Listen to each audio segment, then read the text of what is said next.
Peta kekayaan konglomerat Indonesia kembali mengalami pergeseran signifikan.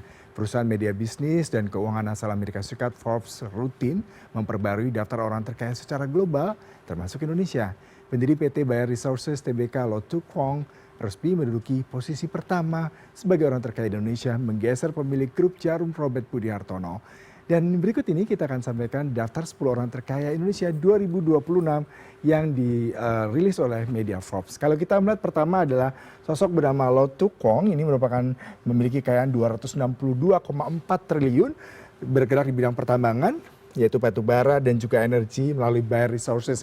Yang menarik kalau kita bicara mengenai harga batu bara, ini merupakan salah satu komoditi yang selalu meroket di tengah eskalasi politik Timur Tengah dengan harga minyak yang cukup meroket juga. Karena memang kebutuhan pembangkit listrik, kemudian juga beberapa perusahaan-perusahaan seperti di India dan juga di China yang membutuhkan batu bara, membuat harga emas hitam ini juga meroket.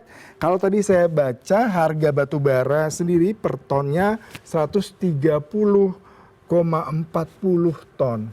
Berarti bisa dipastikan para pengusaha yang bergerak di bidang batu bara, punya emiten batu bara di Bursa Efek Indonesia, salah satu yang mendapatkan cuan cukup besar karena kenaikan harga batu bara yang cukup signifikan semenjak terjadinya eskalasi politik dan tutupnya Selat Hormuz. Kemudian kita melihat berikutnya adalah Robert Budi Hartono. Siapa yang tidak kenal dengan nama ini?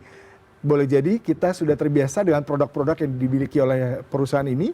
Kekayaannya mencapai 254,3 triliun, tidak hanya bergerak di bidang perbankan, tapi juga dengan Jarum Group mereka mempunyai hotel, mall terbesar, salah satunya ada di Jakarta, mungkin teman-teman biasa suka ke sana. Nah, kalau bicara mengenai BCS sendiri, data terakhir dari nasabahnya pada tahun 2026 yang dirilis oleh PT Bank BCA Sentral Tbk itu sudah mencapai sekitar 44 juta.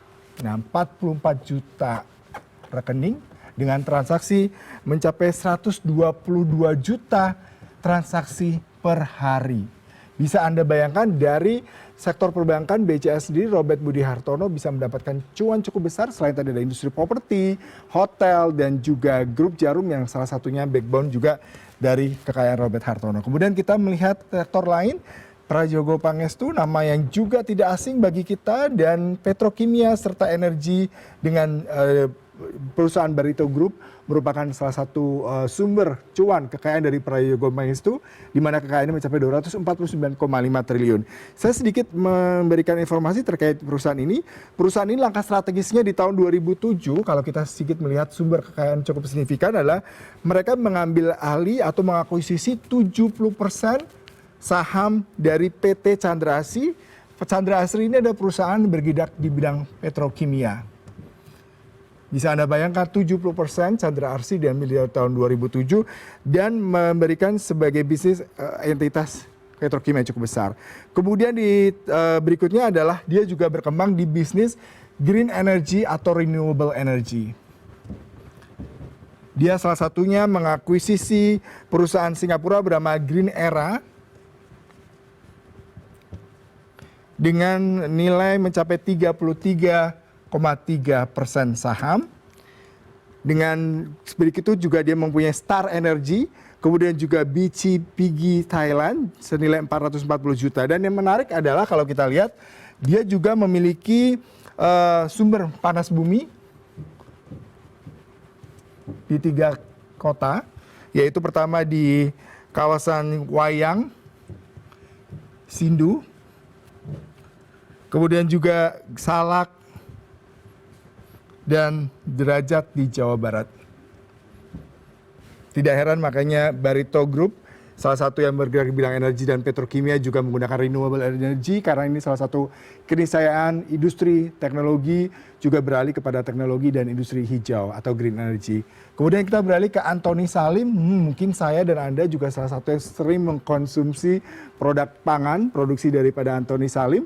Dengan kekayaan 166,9 triliun, bahkan perusahaan ini sudah melakukan ekspansi, menjual produk pangan mereka ke Afrika, ke beberapa negara di Timur Tengah, sehingga menjadi salah satu flagship dari perusahaan Antoni Salim dengan kekayaan mencapai 166,9 triliun rupiah. Selanjutnya kita akan beralih ke pengusaha lain yang juga bisa kita kulik dan menarik, namanya adalah Sripakas Loha dengan kekayaan 137,7 triliun. Ini Sripakas bergerak di bidang petrokimia dan manufaktur. Petrokimia dan manufaktur ya. Berawal hanya dari industri garment di tahun 76, kemudian dia mendirikan Indorama, kemudian mereka akhirnya melandasi membuat bisnis polyethylene terephthalate atau bahan utama PET ini ya, kalau kita baru sadar dan baru tahu, adalah bahan utama botol plastik. Wah, tidak heran nih Pak Prakas bisa punya kekayaan 137,7 triliun karena salah satu perusahaan petrokimia dia menciptakan PET untuk bahan pembuat botol plastik. Menarik sekali ya. Kemudian adalah Tahir dan keluarga dengan kekayaan 134,5 triliun. Sektornya yaitu perbankan, kemudian rumah sakit dan properti. Karena ini memang kebutuhan, terutama kalau kita bicara mengenai COVID-19 kemarin, industri rumah sakit, kesehatan, salah satu yang mendapatkan sangat besar prospek pertumbuhan dari segi emiten maupun juga dari cuan yang didapatkan banyak orang yang dirawat di rumah sakit, teknologi kesehatan juga terus bertumbuh, dan juga di satu sisi kesadaran orang akan kehidupan yang lebih sehat dan wellness, ini merupakan salah satu sektor rumah sakit dan perbankan serta properti yang juga menjanjikan dari Tahir dan keluarga. Selanjutnya, nah kalau bicara mengenai sosok yang sangat familiar dengan teknologi, Indonesia juga punya nih, tidak hanya Elon Musk, tapi juga tidak hanya Steve Jobs, tapi juga Otto, Toto Sugiri, dan Marina Budiman. Keduanya ini memiliki perusahaan yang sama, yaitu DCI Indonesia, yang didirikan dari tahun 2011. Ini adalah merupakan perusahaan sektor pusat data. Dia punya sistem cloud besar untuk menyimpan data-data dan juga bisa menjadi salah satu teknologi Indonesia yang bisa juga berkompetisi nasional. Mereka mempunyai fasilitas data terbesar di Cibitung.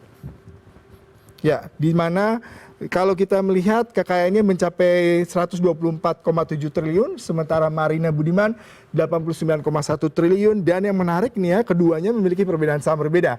Kalau Otto ini kekayaan dan sahamnya itu di DCI sebanyak kalau kita lihat 29,9%, sementara Marina Budiman 25,6%.